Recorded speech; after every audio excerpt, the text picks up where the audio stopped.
Saludos dominicanos en todo el territorio de la República y en ultramar en la costa este de los Estados Unidos de América e igualmente a todos sus habitantes de habla hispana.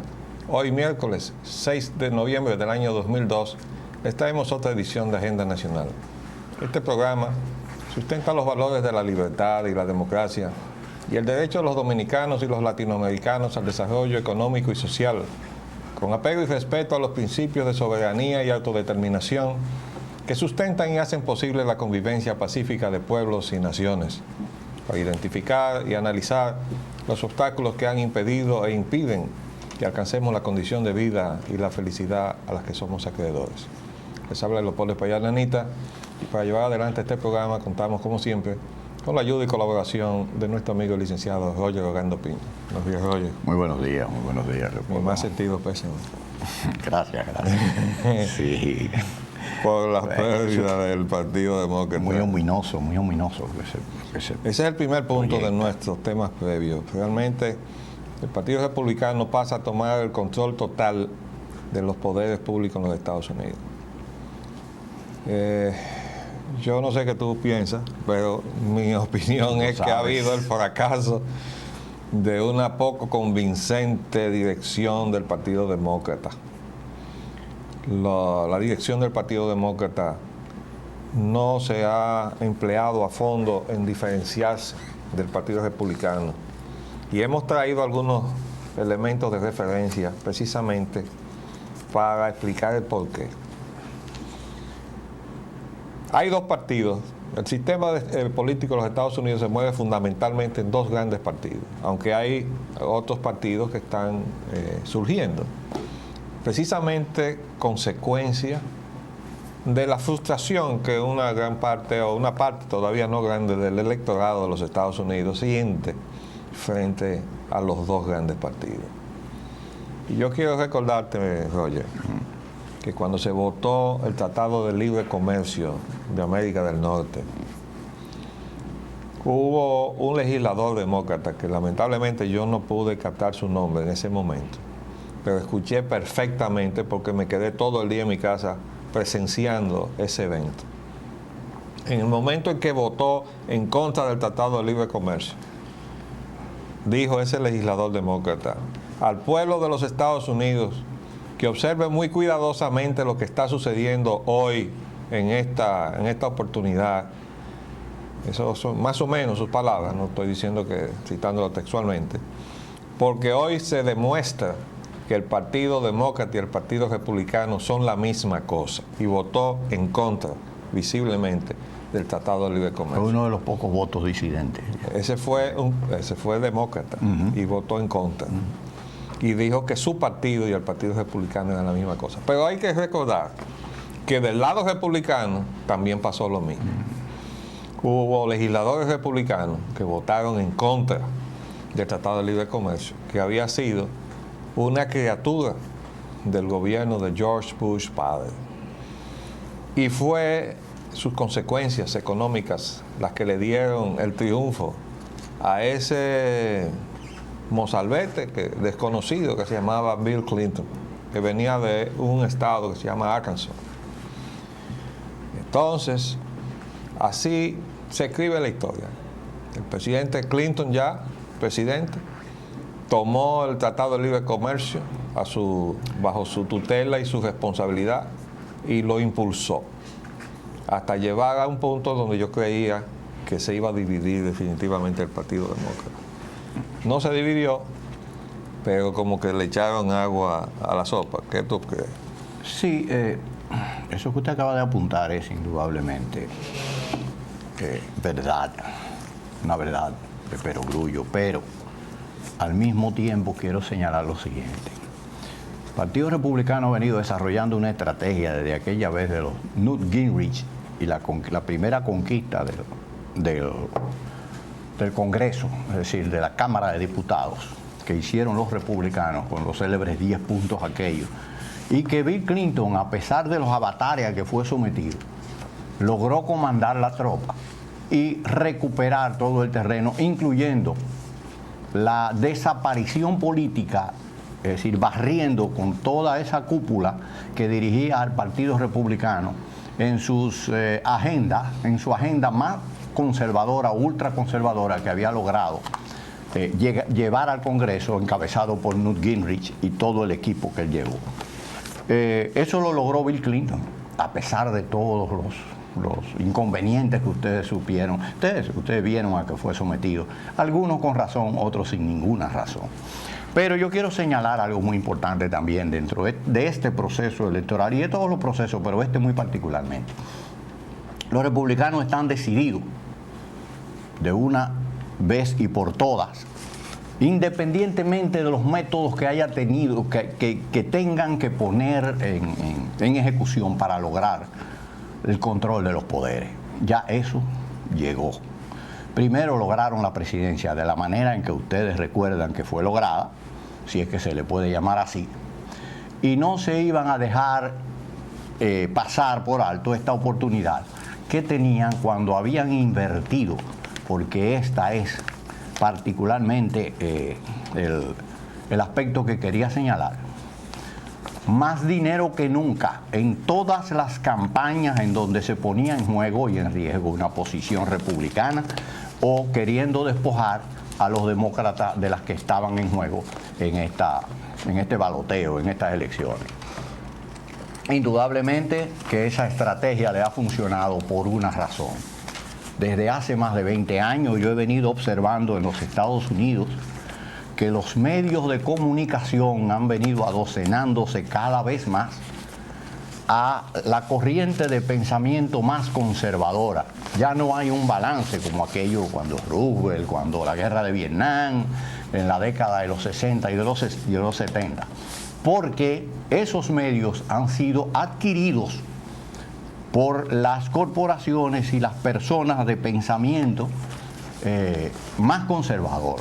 Entre ellos, uno, el más destacado de todos ellos, pudiera decirse así, porque competía en esa iniciativa con el New York Times, que fue el Washington Post.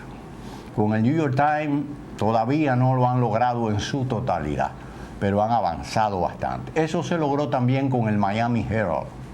Eso yo lo viví viviendo en la Florida. Y de hecho hicieron expulsar prácticamente al que había sido su director por más de 22 años y enquistar ahí a un nuevo director de la colonia cubana. Entonces todos estos pasos han sido dados estratégicamente para ir articulando todo lo que hoy en día se está viendo que se está produciendo.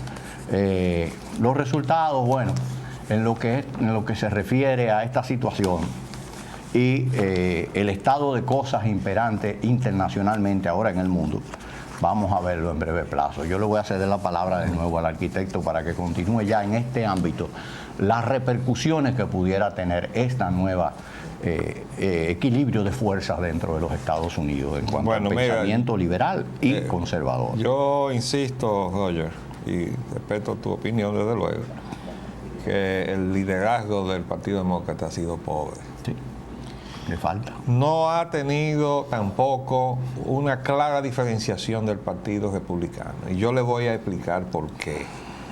Mire, esto que está aquí se llama la nómina del Council on Foreign Relations. Ese es el club de la plutocracia de los Estados Unidos. La plutocracia quiere decir el gobierno del dinero. Y en Estados Unidos gobierna el dinero. El Council on Foreign Relations es una entidad que presidió y todavía preside, aunque dice que el presidente honorario, David Rockefeller. Esta entidad,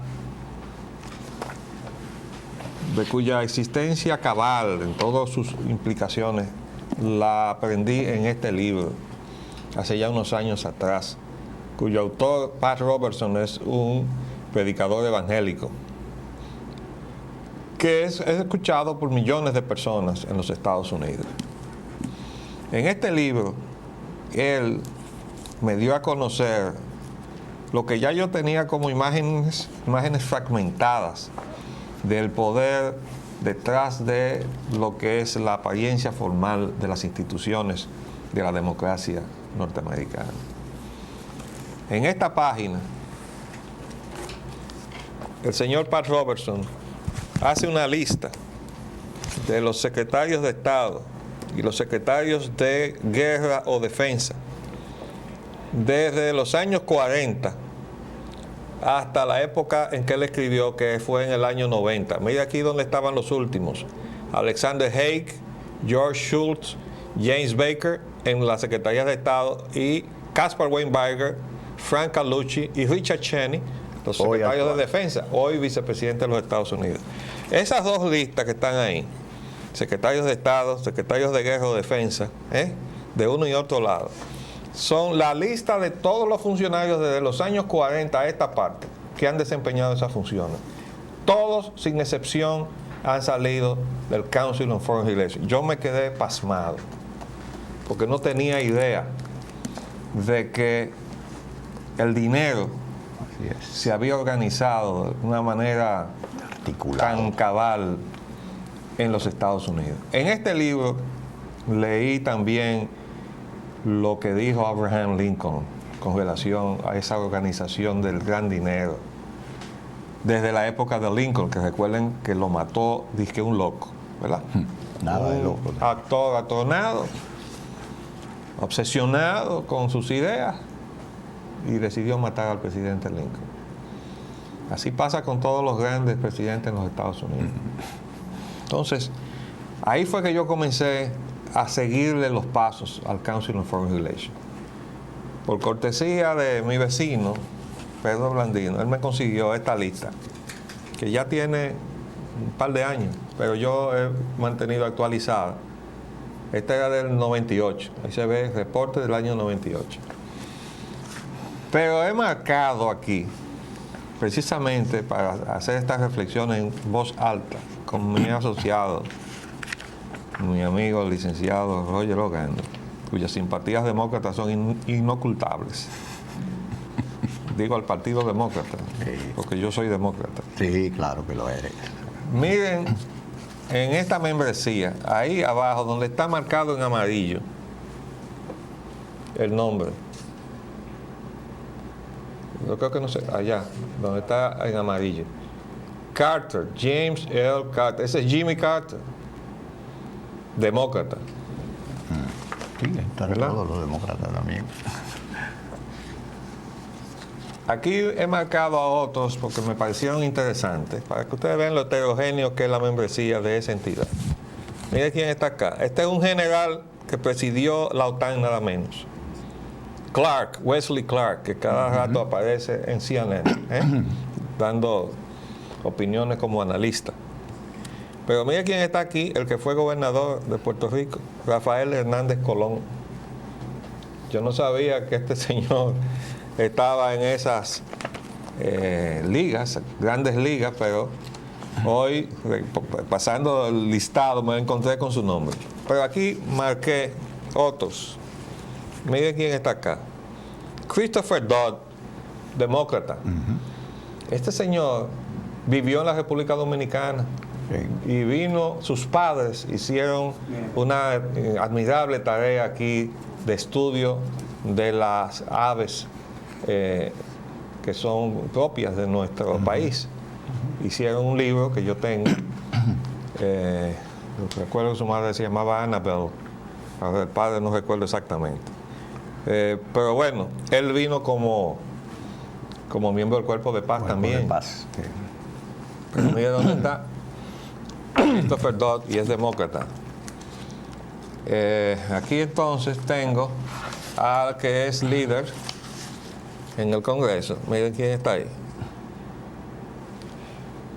Gephardt, Dick Gephardt. Ya pasó a la minoría. Pasó a la minoría, pero estaba en la mayoría.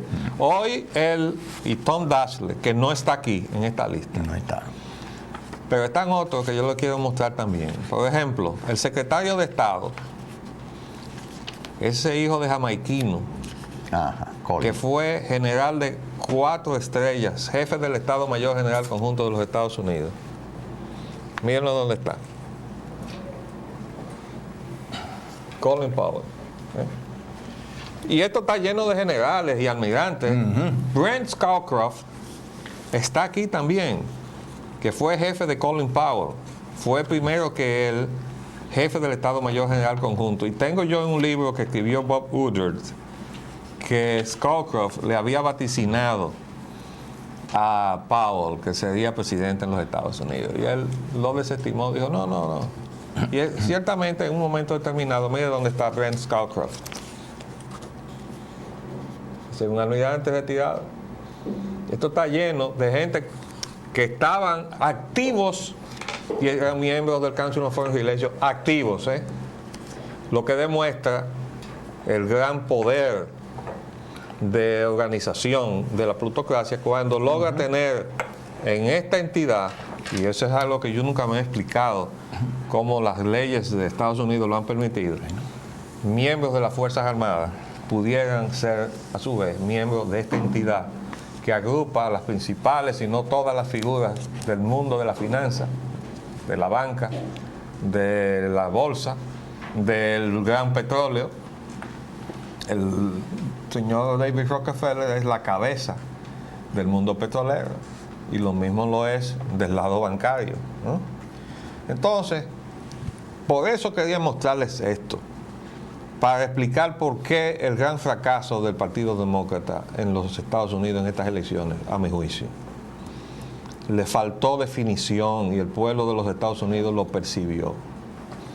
Incluso uno de los elementos de su diferenciación, que era el énfasis de la situación económica de la nación, ni siquiera fue desarrollado a cabalidad. ¿Ustedes saben para qué? ¿Y por qué? Porque no podían chocar con la estructura de la plutocracia. Ese es el problema. Lo dijo ese legislador el día que votaron el Tratado de Libre Comercio. Esta gente del Council on Foreign Relations le han puesto al pueblo norteamericano presidentes demócratas y presidentes republicanos. Ellos van de un lado a otro, según como esté la temperatura. Entonces ellos le dan la satisfacción al pueblo de jugar a la democracia y van a los procesos electorales y votan donde han metido muchísimo dinero. Tú lo estabas diciendo hace un momento. Sí. Por cierto que oí también en el CNN que el señor Davis, gobernador de California, que salió reelecto, recogió 168 millones de dólares en la campaña más costosa de la historia de California. Y ese es demócrata. Sí. Quiere decir que así se escribe y se hace política en los Estados Unidos. Para mí, esa es la razón eficiente de que el pueblo norteamericano no haya podido percibir una diferencia clara entre el liderazgo demócrata y lo que es ya un predominio de las figuras, o por lo menos un sector del Partido Republicano, en los tres poderes del Estado. Ahora, ¿por qué tenemos que examinar esto y hacerlo con preocupación? Por la tónica guerrerista del presidente Bush, que a su vez está acompañada en forma no extraña por la del señor Ariel Sharon en Israel. Entre las noticias que le traemos aquí, precisamente sobre Israel, es que Ariel Sharon pide a Estados Unidos atacar también a Irán. Es decir, que si Estados Unidos ataca a Irak, que también ataque a Irán. O sea, termina con Irak y métele inmediatamente el pico a Irán. Eso es lo que está pidiendo Ariel Sharon ahí a Estados Unidos. Pero por Dios, eso es producir una debacle en el Medio Oriente. Es una guerra contra el mundo árabe entonces. Señores, si eso se encamina por ahí, nosotros podemos esperar muchos problemas en el mundo. Y entonces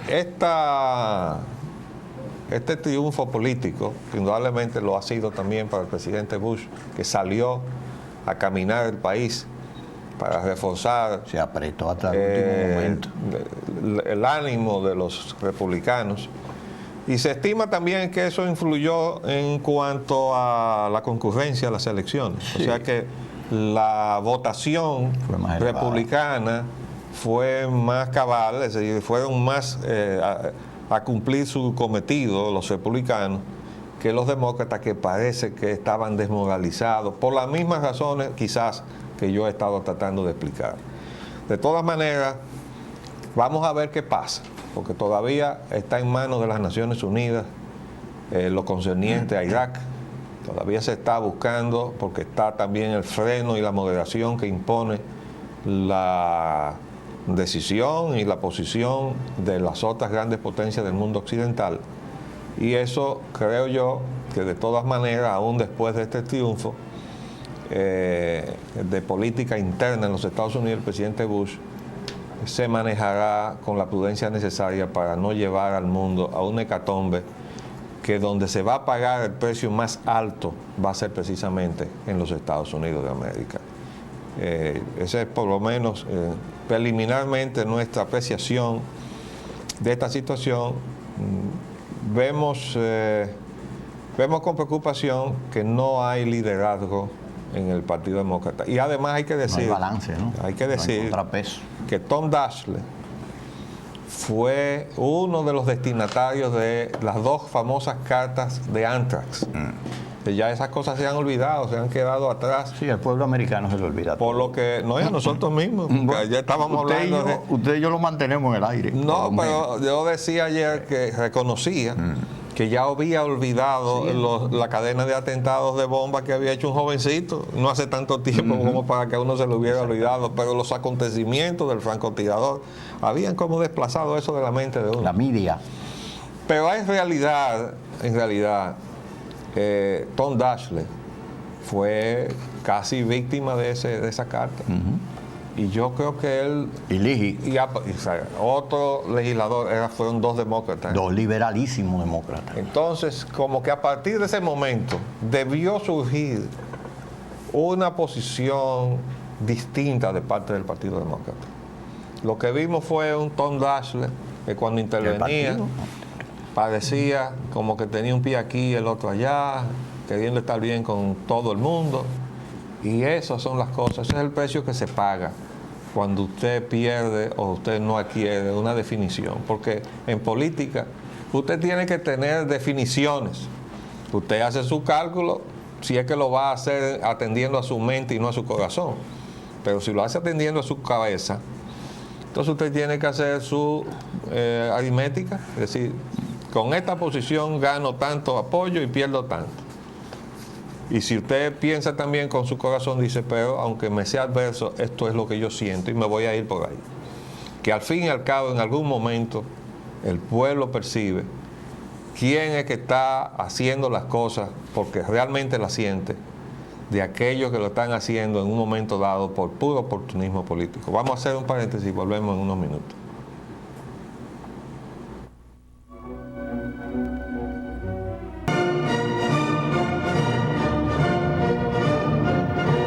Bueno, para terminar este tema de las elecciones, dice un titular de hoy que los dominicanos ganan elecciones en Estados Unidos. Felicitamos a los agraciados.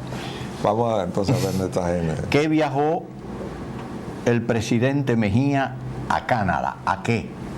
Dice que Mejía va a Canadá en visita de 30 horas a explorar un TLC y evaluar la situación haitiana. Dice que ese era el objetivo. El señor Eduardo Fernández le dice, quien es embajador de nuestro país en Canadá, República Dominicana advierte, solo puede admitir a 250,000 haitianos. El primer ministro de Canadá condiciona el desembolso de los fondos, Chrétien fue ese, ¿no?, para ayudar a Haití, que son 70 millones de dólares. Bueno, esto realmente nos mueve a preocupación. Porque obviamente es un viaje expresamente a eso. Un viaje que ahora dice que son 30 horas. Dice una de las crónicas más completas, que es esta del Listín Diario. Aquí aparece, por un lado, las declaraciones de Eduardo Fernández. Eduardo Fernández fue gobernador del Banco Central en el gobierno de Antonio Guzmán y fue muy protegido por la hija del presidente Guzmán. Y él venía del cargo de vicepresidente financiero de la Gulf and Western.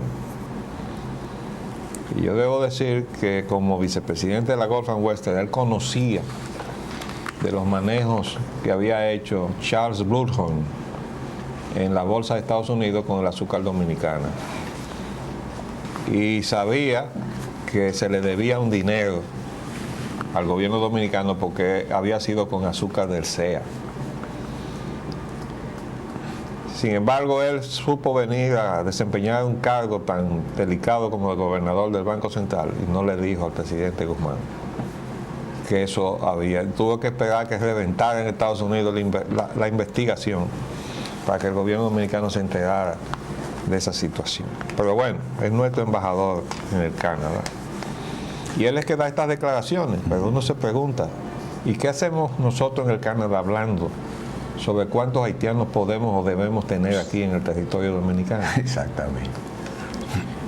Entonces dice el embajador Fernández, que también está muy cerca de Agripino Núñez Collado, que nosotros podemos admitir, dice, el gobierno dominicano comunicó a las autoridades canadienses que de los casi 1 millón de indocumentados, recuerden que hicimos un censo ahora mismo y que no vamos a saber cuántos haitianos tenemos, porque es expresamente que se hizo ese censo así. Es expresamente, y hemos dicho que el gobierno dominicano va a tener que cargar con la responsabilidad de encubrirle al país, a la nación, la verdad sobre la presencia haitiana en la República Dominicana. Y dice aquí, precisamente, para que se diga que hay casi 1 millón. No, más de 1 millón había cuando el señor Guy Alexandre, que todavía era entonces embajador y ha vuelto a ser embajador ahora, cuando fue embajador la primera vez, antes de irse, admitió que había más de 1 millón de haitianos aquí, de eso hace ya varios años atrás.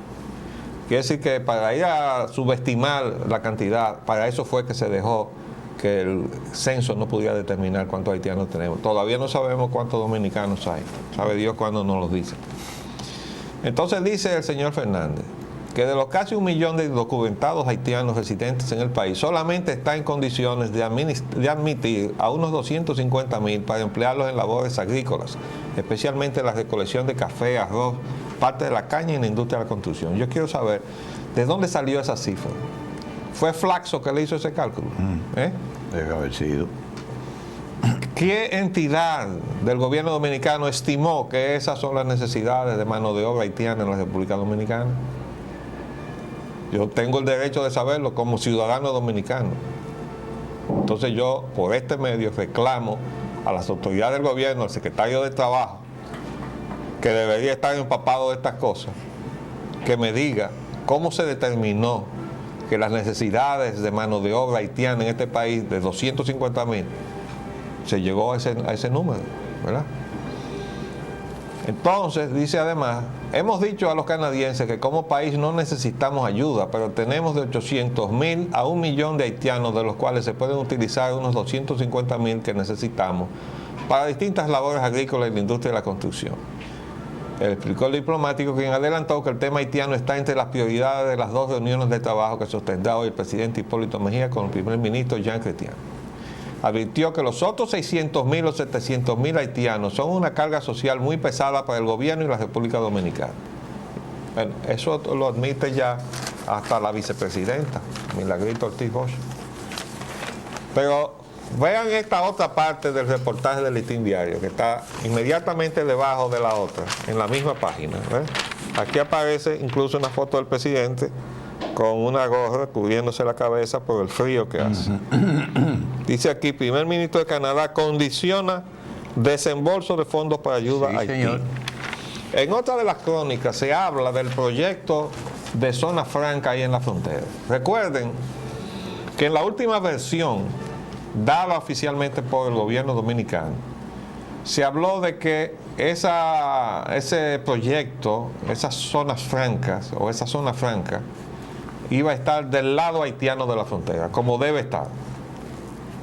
Y que entonces capitales dominicanos y extranjeros de otros países irían a esa zona franca a poner el capital, la tecnología y las gestiones de mercado para generar empleo en el territorio haitiano.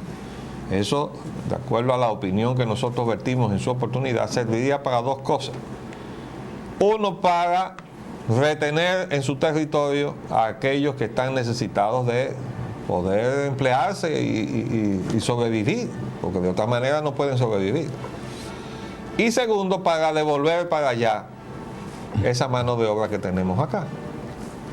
Entonces, ¿qué pasa? Que ahora resulta, dice acá, que el gobierno del primer ministro Jean Chrétien ha condicionado el desembolso de más de 70 millones de dólares en ayuda para Haití a que esos fondos sean administrados desde República Dominicana por una organización preferiblemente extranjera.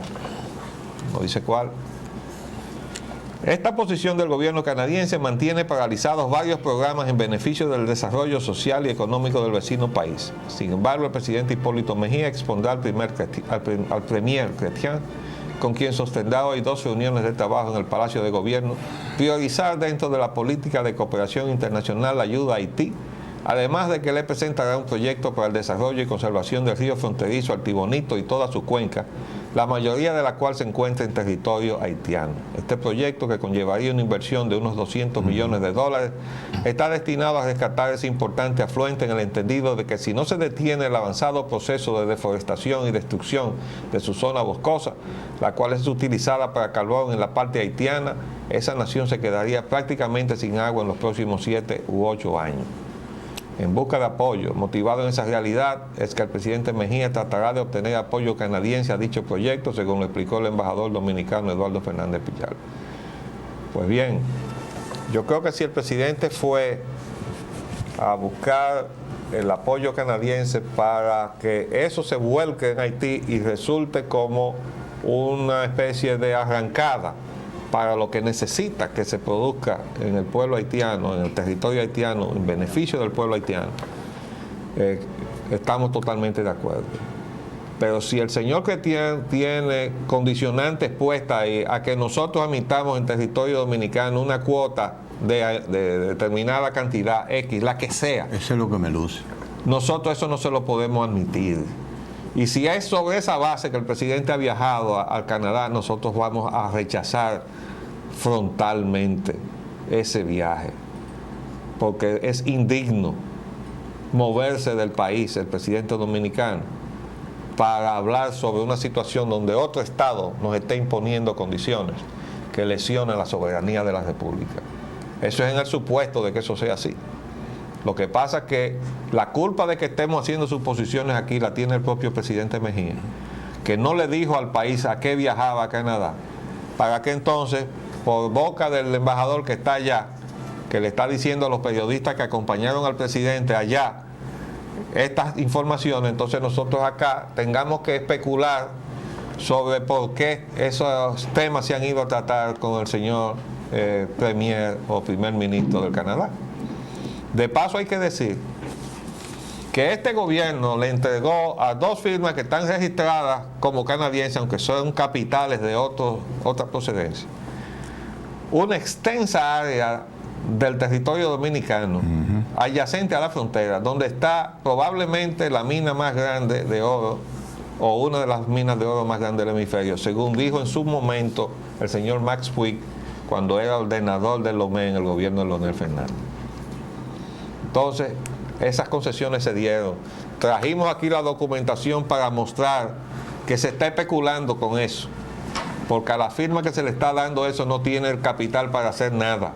Pero sí aparece, y lo sacamos del internet, que ya estaba negociando tras de bastidores con otra gente para que esa gente pusiera el dinero para iniciar la prospección. Es decir, no tienen ni con qué caerse muertos, y se le entregaron esa concesión. ¿Por qué se le entregó al gobierno dominicano? Todo eso tiene que ponerse en claro. Además, siendo como es una extensión tan grande de tierra, son cientos de kilómetros cuadrados adyacentes a la frontera, nosotros estamos perdiendo el control de la frontera, porque si ponemos ahí una empresa extranjera que va a meter una verja, prácticamente la verja va a estar en la frontera. Entonces, ¿cómo es la cosa? Entonces yo quisiera que el pueblo dominicano le dé seguimiento a todo esto, porque a nosotros no nos gusta que nos estén tapando nada. El derecho que tenemos nosotros los dominicanos es saber todo lo que concierne al interés general de la nación, que es en definitiva el interés de todos nosotros los dominicanos. Es así. El asesinato del periodista Orlando Martínez. Anulan sentencia de 30 años acusados de matar a Orlando. La Corte de Apelación continúa hoy desde cero el conocimiento del caso.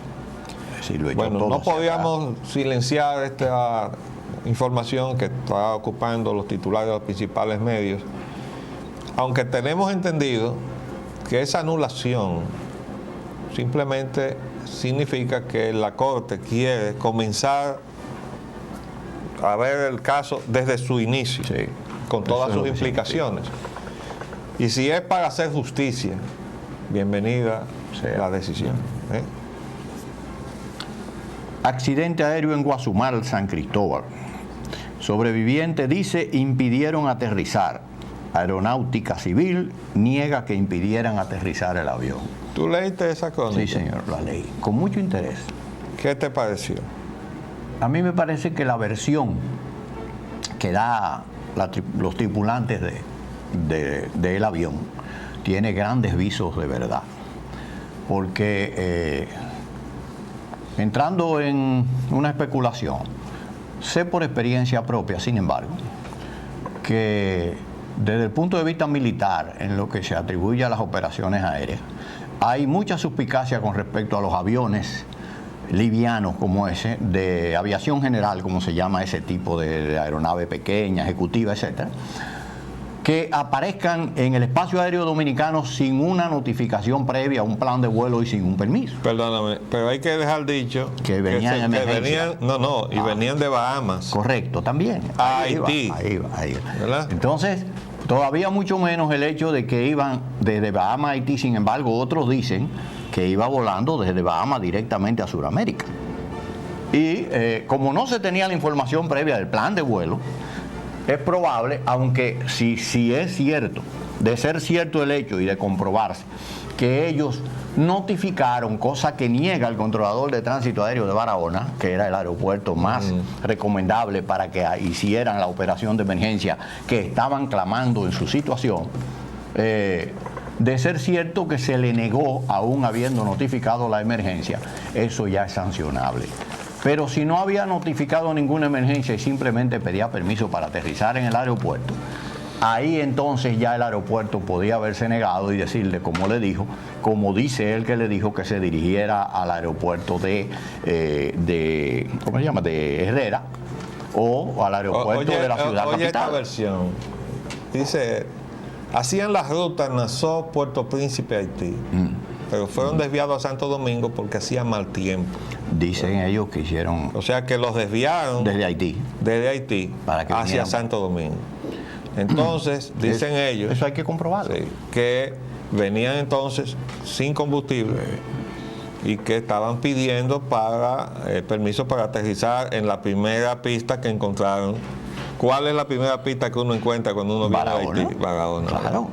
Claro, indudablemente. Además está muy cercana y de acuerdo con las normas internacionales, ellos saben que tienen que tener el combustible adecuado para volar hasta Haití, si era el destino Haití, repito, y después que el aeropuerto de Barahona como alterno.